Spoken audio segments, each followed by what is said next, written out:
Hey guys, today we're gonna be spilling the tea all about my little baby, my pregnancy. You guys have so many questions and I have so many answers. But first, before we hop in, I just got this outfit.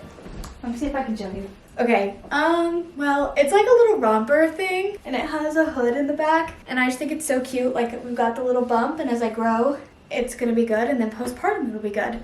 Here's a view, but it is raining and storming today, so I threw a long sleeve underneath, but in the summer you could do like a tank top or just zip it up. I thought it was really cute. I don't know. I got it on TikTok shop, which I'm like a TikTok shop hater, but I saw this and I thought it was really cute, and I need like maternity clothes. I don't know where to buy them. None of my shorts fit, and I don't want to have to wear pants all summer, so I'll figure something out. Anyways, you guys have a lot of questions, so let's hop in. A lot of the questions were pretty similar, so I did just like organize them all into the same categories, and I'll try to address everything. So first question, how many months were you TTC or trying to conceive? So as you guys know, I posted TikTok, I think on here as well, that we were trying, and then I kind of stopped tracking everything. I was using like an Insta fertility monitor. I was using my Oura ring with natural cycles, which I still love, but I kind of stopped checking everything every day, and we were just seeing what happened, you know. And then I got pregnant. The first time we like really officially tried tracking ovulation, everything, was September, and I got pregnant in February, so I believe that's about 6 months. And if you are also trying to conceive, it is very normal for the trying to conceive journey, especially for first-time parents, to take about 4 to 6 months. There's like a bunch of statistics on it, but you really shouldn't worry about anything unless it's been over a year. So just take your time, relax, and then after the year mark, then you can start meeting with doctors and stuff. But of course, it always happens when like you least expect it, when you stop trying, whatever, like it just happened. Okay, the thing about this outfit is though, there's like these strings on the hood. Like, do they go in the back? What am I supposed to do with these? Oh, maybe it's supposed to be more like this? Oh, okay, hold on. That makes more sense. Okay. Another big question I've been getting is about this channel. Is this gonna be a family channel, partially family channel? Will I post special occasions, mommy content, all that stuff? Basically, what are my boundaries with social media? And I know this is a big one.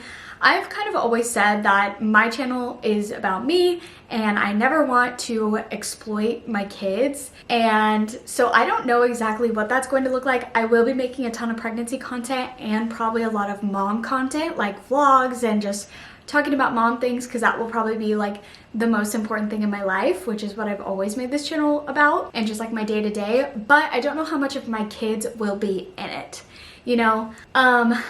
I don't know exactly where the boundaries will be. Like, if my kid's asking to be in the video, should I put them in the video? Like, definitely not if they're saying not to. Before they can even talk, like, should I show their face? Should I not? But I kind of, right now, I'm thinking, it's like my husband on my channel. Like, he's not really in any videos. I think we have like 1 or 2 videos that we've actually like made together, but if he's in the background or if I'm vlogging and he like walks in the room, like, oh look, there's my husband, like, you guys know like nothing about my relationship and my husband on purpose, even though I spend most of my day with him.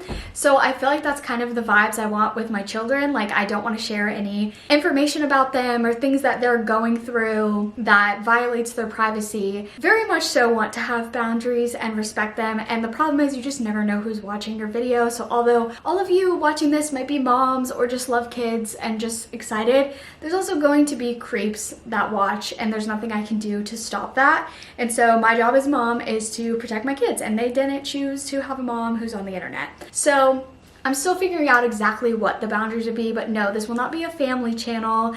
It's not going to be centered around my kids. Like, they'll never be like a my kid did this today type of video. No, it's always going to be about me and my experiences. Another question kind of relating to the fertility questions is, what apps did I use to track before pregnancy, and what apps do I use to track the baby now? So before, I used natural cycles and I partnered it with the Oura ring, so it tracked my basal body temperature, which I used for birth control for this whole time I haven't been getting pregnant, and then I used it to basically help me get pregnant. And it's how I knew that there was a chance I could be pregnant this month, or in February when I got my positive, because I knew when I ovulated and all that stuff.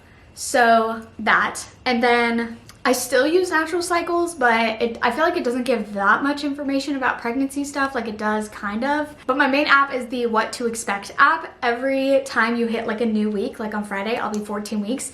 It tells you everything about the baby, like what parts of them are growing and active, and like if they can hear you yet, and if their toes are formed, like all that kind of stuff. It gives you like that fruit, what fruit your baby is that week, how big they are, how much they're growing, symptoms you might have, all this stuff. And they also have like communities you can join, so like moms do the same month as you, first time moms, like all this stuff you can join. I haven't really done that, but it's really good for tracking your baby. And that's pretty much it. I know there's like postpartum apps and stuff too, but the What to Expect app is really great. A big one I've been getting is how many kids do I want? This is so hard because pregnancy has been a massive toll, like mentally, physically, like a huge challenge, more than I thought it would be.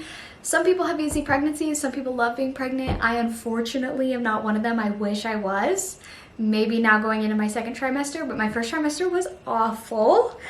That being said, I would do anything for my children, and that includes carry them through this awful time of being pregnant and growing them. So I have always said I want at least 3. I grew up with 2 older brothers, which I loved, my little family of 3. But I also love the aspect of a big family. My dad ended up getting remarried, so I grew up with 7 kids in the house. I have my cousins, there's 7 of them, like biologically 7 of them, same mom, same dad. And then my husband's family, there's 5 of them, same mom, same dad, all of them. So big families all around me. I love a big family. 3 is my minimum. I feel like 4, I could be like, okay, yeah, I could do 4. I think my husband is more in the wanting 5 category, and I'm like, let's do 3 and then go from there. I've also heard people say that 4 is like the entryway drug. Like once you have 4, you could have as many as you want, because if you can handle 4, you can handle a lot. But I also want to make sure that we have, you know, the finances to provide and the capabilities and the time, and that each of them are still getting enough attention, and like the oldest ones aren't just watching the youngest ones. So I think it just depends on like where our lifestyle is at that point, how my body does. Maybe I can only have like 2 kids, I don't know. So we'll definitely see. And no matter what I say, I truly believe it's God's plan, and he already has it like set in stone and planned out exactly how many kids I'm gonna have, what gender they're gonna be, how they're gonna grow up, like I really believe in God's plan in all of this. So I don't know, but I'll say minimum of 3. How did I know that I was ready to start trying to have kids? This is kind of a tough question because, okay, so me and my husband got married. It'll be 2 years in July, and we always knew, let's wait minimum 1 year. For sure we wanted 1 year. And then we kind of talked about 2 to 3 years, so that would have been not starting until next year. But we always had in the back of our minds, like, to us, getting married also meant starting a family, and it was just very much tied together. We wanted to be young parents. And then once we got our house and we were kind of financially set, it's like, well, that is kind of the next step. But then we were kind of hesitant about it. We're like, well, maybe we should wait another year, kind of hang out a little bit longer. And then I got convicted. So God pretty much was like, hey, what are you doing? Get on it, time to have kids. Which, once you get the go ahead from God, it's kind of a go. So I expressed that to my husband, and he was like, okay, well, I'll pray about it. And then he was kind of on the same page, and then that's when we kind of decided, like, let's try without trying. So it was really like December, January, we were both like fully on the same page. Like, if it happens, it's clearly God's will. So I would say like September, November, it was kind of like me convincing, me saying, and me tracking and being like, okay, let's go. December, January, February, which we ended up getting pregnant in February, was very much like, we're both on board, we both want kids, we're ready when it happens, so we're good to go. Like, very much on the same page. But since the day we got married, we were like, if we get pregnant on our honeymoon, that's God's plan. We'd be so excited. Like, we've always wanted to be parents. So it wasn't as big of like a decision. It was kind of like we knew it was coming, and we knew it was going to be in the next like 1 to 3 years. So, and then I've always said I'll be a mom when I'm 24, and here we are. So yeah, he's always wanted to be a dad and have kids. I've always wanted to be a mom and have kids. So it was really easy to kind of like make that decision together. It just took a little bit of a mind shift, and then we were good to go. But I would say some of the other things that made me feel like I was ready, it was more like being ready to get married, and that, once again, I'm saying like it all was kind of tied together for me. But doing a lot of work on myself, if you guys know a little bit of my story and my background, like I've been through a lot, and I just had a lot of growing up to do and inner work to do, and deciding like how I want to raise my kids. And we had a lot of conversations, like since we've been dating really, especially when we were engaged and married, of like parenting styles and what we'll do in certain situations with our kids, like how strict and how lenient we want to be. And I think something I really value is we looked at both of our parents and how we grew up and said, here's all the great things, let's do this. And here's all the bad things, let's not do that. And like my parents are divorced, so obviously my situation was way different than his situation. There's just a lot of things different about how we grew up, and we were trying to pick and pull like what was important to us and what's not. So by the time the baby gets here, which I'm sure there'll still be, you know, disagreements, and we'll figure that out. But we have a general idea of like how we're gonna go about this together. And we talked a lot about like roles, like what's mom's role and dad's role. And obviously what made me feel great is he wants to be a dad so bad. He's very much wanting to be involved in it all, in the diaper changes and like really being a partner. And like the best was just, I know this is like the bare minimum, but hearing from a man like, no, it's not babysitting for me to watch my kid, it's my kid. And I feel like every time we talk about our kids and like, oh, what if I'm tired and I want a break? He's like, yeah. He was like, I hope I'm hanging out with my kids so much you never even have that thought, because he just wants to be around our kids all the time.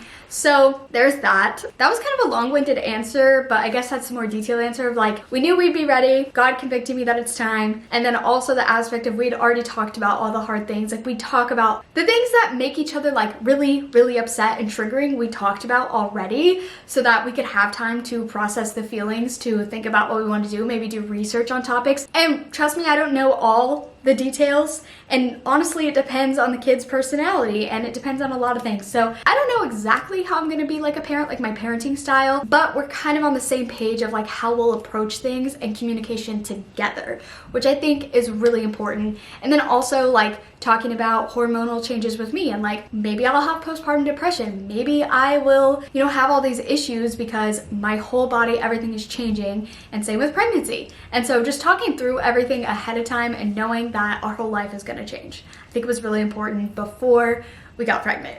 Okay, another question still kind of relating to fertility is, did my cycle ever become regular before I got pregnant?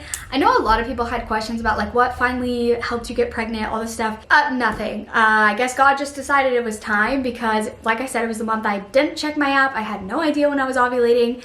I didn't really know what was going on with my body, like loosely, because I'm pretty in tune with my body, but nothing changed. I've always had really irregular cycles. That could be like a whole video, but I've had irregular cycles my entire life, and I was really worried I wouldn't be able to get pregnant. I didn't know if I had like PCOS or endometriosis or something like that. I've always had really, really bad cramps, really, really bad periods, really like just rough time with that kind of stuff. But I guess God can work miracles, because I just like got pregnant when he was ready for me to be pregnant, I guess. It was kind of crazy. I think that's where a lot of the shock came in, and like me and my husband being so excited because we were on the same page. Like, I don't know how long it'll take me to get pregnant. I've never had, you know, a 30-day cycle, 28-day cycle. My period, I can never guess when it would be, because I don't know when I'm gonna ovulate. So if you didn't know like how cycles work, is it's your follicular phase that is irregular. When you ovulate is irregular, not when you have your period, because your period will always be like 11 to 14 days after you ovulate. So once my ovulation was confirmed, I knew my period was coming, and it was always 11, 12 days DPO, days past ovulation.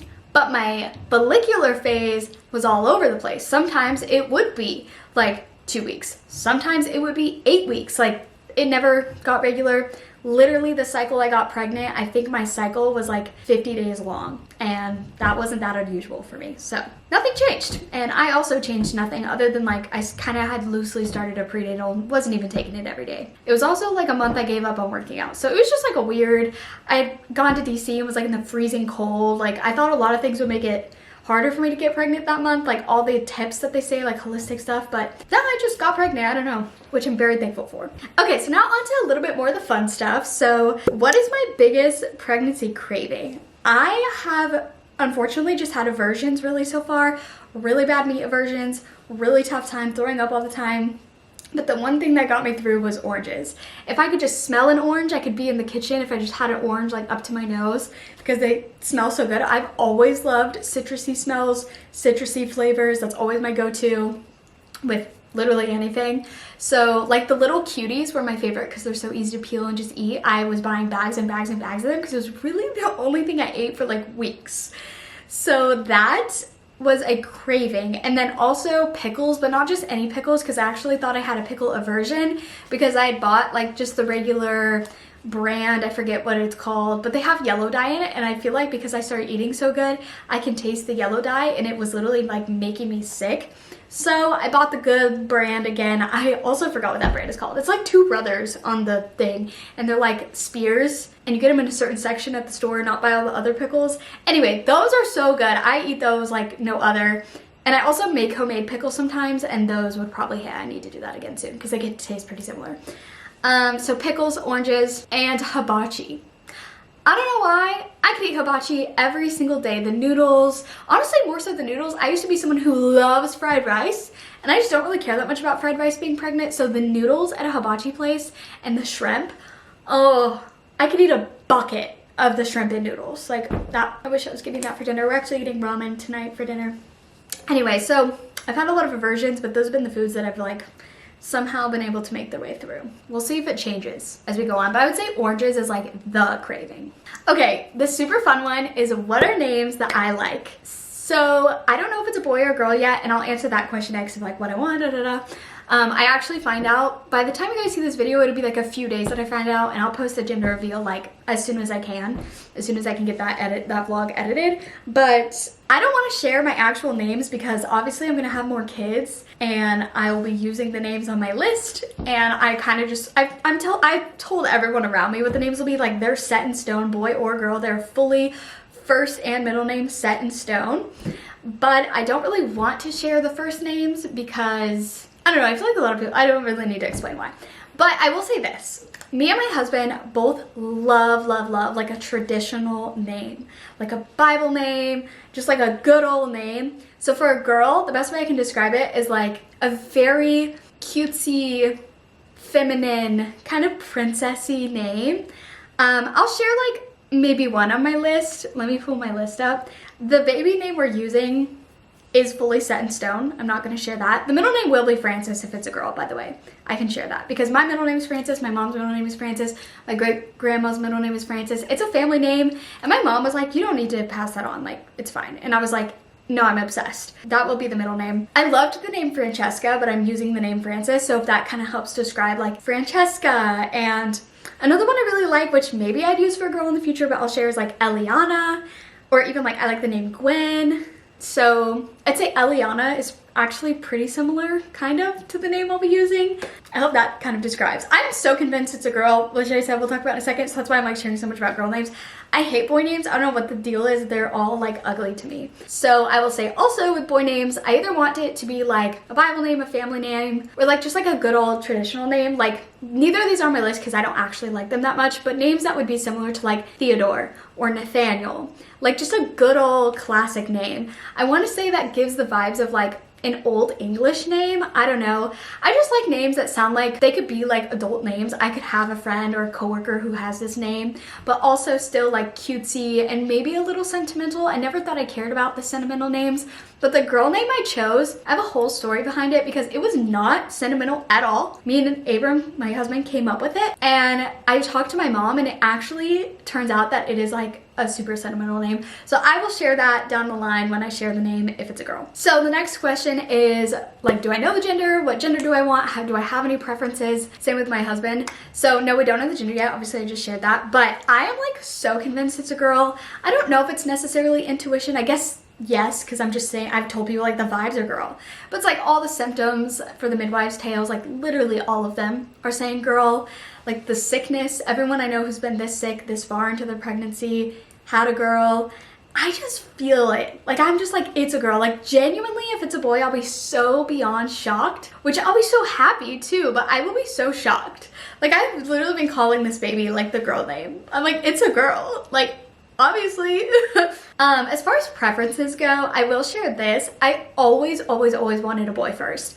I have two older brothers. Having an older brother is just the best thing ever. Like having that protector and just like, I don't know, it's just what I grew up with and I loved it. And so I really wanted to have the older brother vibe like first. But then when I started to get the intuition that it's a girl, like I just felt so much peace about it and was like, yeah, I want a girl too. Like I've always wanted both, and so I don't really care. And that's the best part about my situation, is I genuinely don't care. The only reason I swayed boy was because I wanted a boy first for that like older brother vibe. I don't even have a sister, so I don't even know what the vibes are of like older sister. Like I don't know.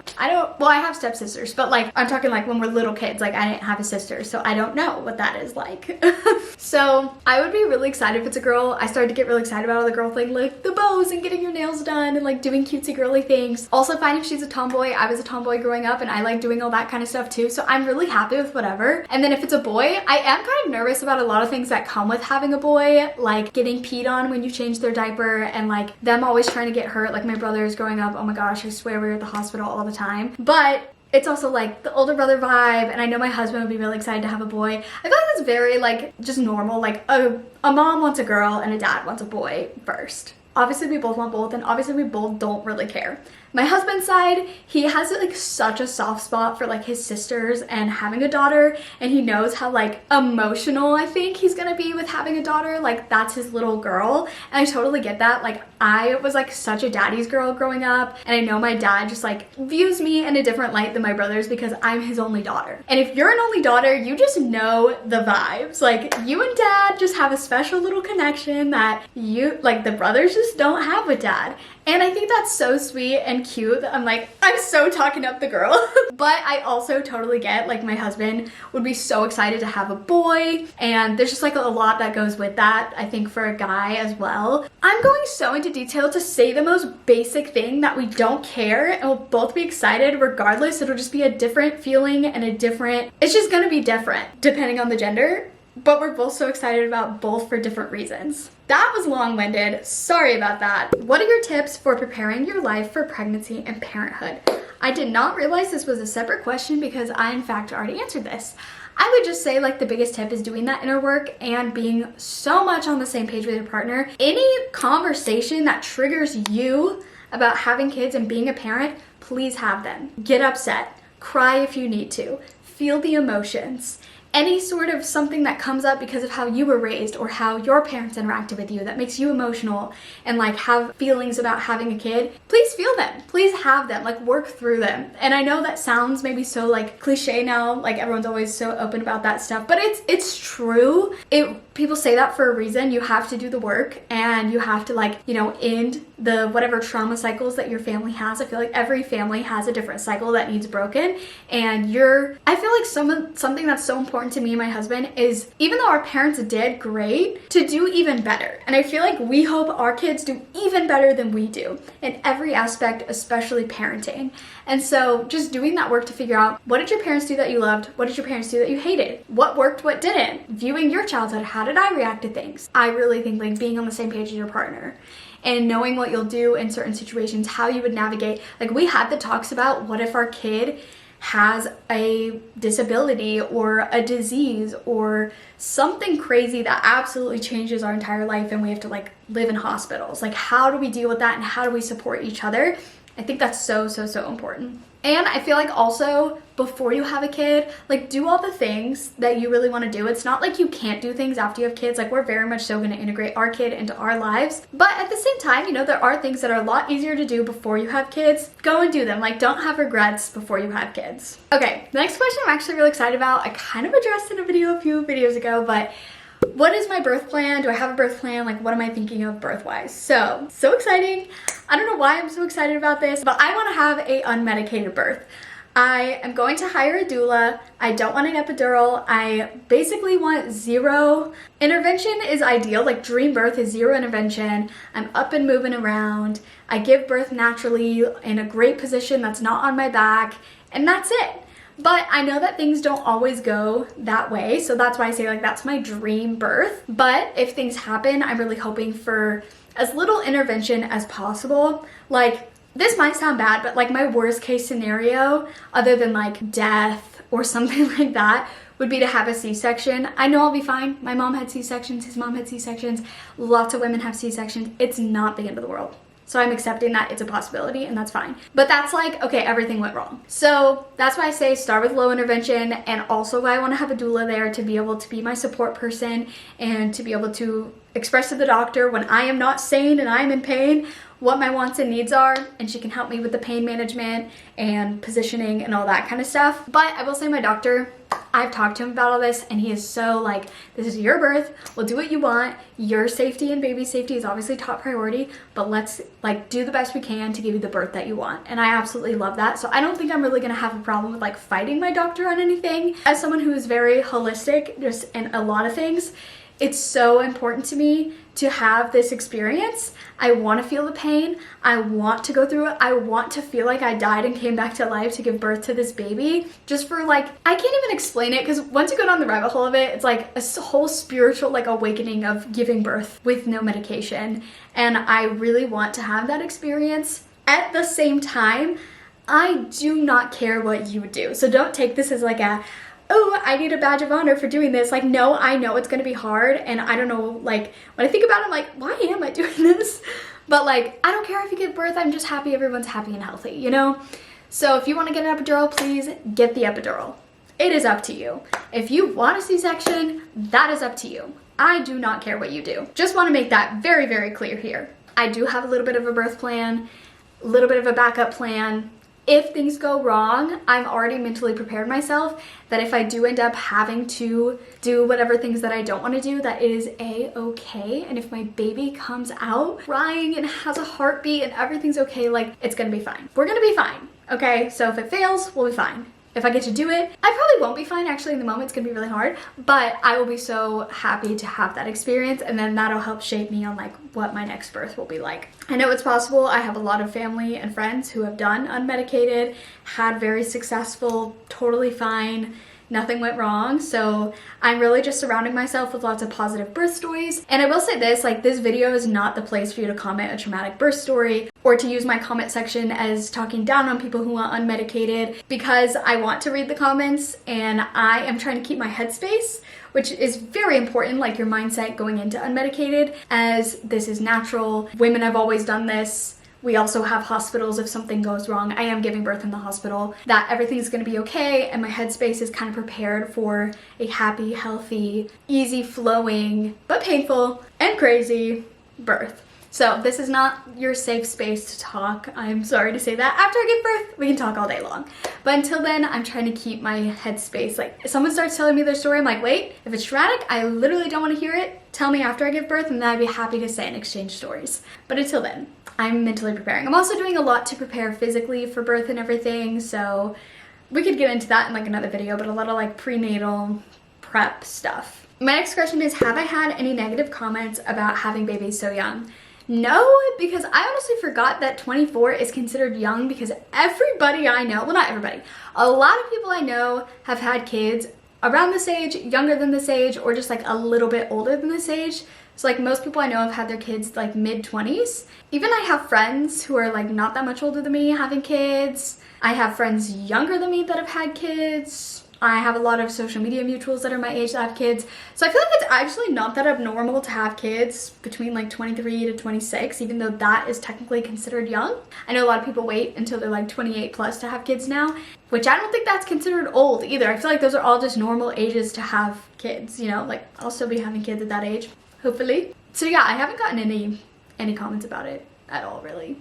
And I don't really care. What's been the best and worst part of pregnancy? Starting with the worst, just go watch my symptoms video. My symptoms have been, everything bad that could happen has happened. Like, I've just been feeling awful. I finally am starting to feel like myself again and being able to get ready and film and edit and stuff. But oh my gosh, that first like 10, 11 weeks was really, really challenging. Nausea, vomiting, hating all the foods, headaches, like just not doing good.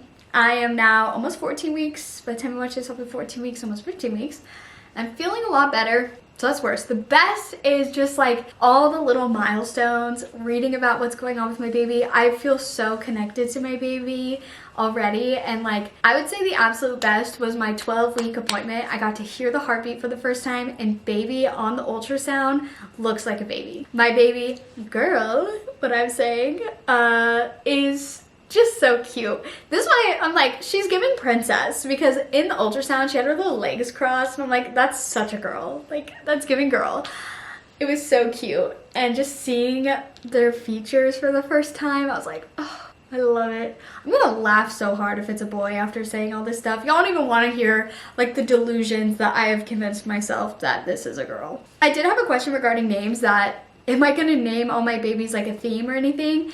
If you didn't know, well, I don't know why you would know this, but my husband's siblings are all themed with A names. They all have names that start with A. My husband's name is Abram, and then all of his siblings. My family was related to the Mormonism, but we are all named after Mormon temples. You could also just say we're named after cities. So we have that theme, Jordan, Logan, Sydney. I'm not going for a theme, but the two names we have do technically follow a theme, but it's not meant to be a theme. So no. There's no correlation. Okay, next question is like, what's my plan for working? Am I planning on being a stay-at-home mom? Yada yada. So my work is very chill. I think I'm gonna have a pretty good maternity leave, and also I'm supposed to give birth, like my due date is Halloween, which with your first you do tend to go over your due date. So it's around Thanksgiving, Christmas, New Year's, which I have all those days off anyways. So I'm not sure exactly how long my maternity leave is gonna be. We're gonna talk about that, me and my boss, like down the line. It's a startup, so there's no like HR department, there's nothing like set in stone, but we'll talk. But I work from home. I think I'm gonna just keep working, take maternity leave, and go back to work, but I'll be able to keep the baby at home. My husband also works from home. This is something I mentioned to my boss, and they were like, yeah, that's fine. So kind of just like, I'm gonna be breastfeeding, so breastfeed, nap, wear the baby when I work. It's gonna be hard. I know it's gonna be hard, but right now, financially, it's kind of the only option. Our mortgage, we have a really high interest rate, and unless things change, I'll probably have to work, which I've always wanted to be a stay-at-home mom. That is still maybe the long-term goal after we've had a few kids, but for now, I'm gonna work, and if I can, I should. Extra money, I'll take it. I'm also still gonna try to post on YouTube. My life is gonna be very hectic, so I don't really know. I can't say what my plans are set in stone to be. I never envisioned myself being a working mom, but I also have like the dream working mom job, so I'm not gonna complain about being able to earn an income. So yeah, we also have some financial goals and stuff that could allow me and my husband to have a little bit more like time freedom and stuff, so we'll see. Everything's up in the air really, but that's the plan. Work, maternity leave, back to work, but I work from home. When am I gonna set up my nursery? So my best friend is coming to visit, I'm pretty sure, I need to confirm with her, July 4th, and then after that, I don't think I'm having any other visitors, so I can probably set it up after that. Before that, this whole like next 2 months, 3 months, I do have people like coming to stay, so I'm gonna keep my guest room set up in that room. After my best friend comes to visit, I'll move the guest room downstairs and turn it into a nursery up here. But it's also like, I'm not gonna use the nursery right away. I thought about that, I was like, wait, we all set up our nurseries and then don't really use them, right? Because I'm gonna have a bedside bassinet, and I guess I could go change the baby in there. I wanna have a little rocking chair in there. So I guess I could use the nursery right away, but eventually I'll use it, obviously. So that's kind of the plan. So that's kind of all the main questions. I think I really did address like everything. Birth, pregnancy, baby names, all of that kind of stuff. This was a very long yappy video, so if you watched the whole thing, thank you so much, and I just won't keep yapping because it's already been long, but I'm very excited about pregnancy, birth, everything. I'm just so happy to be in this position. I feel so blessed, and if you're trying to get pregnant, I hope it happens soon. If you're a mom-to-be, comment down below so we can just like be excited together. Thank you guys for watching this video. I'll see you in the next one. Bye!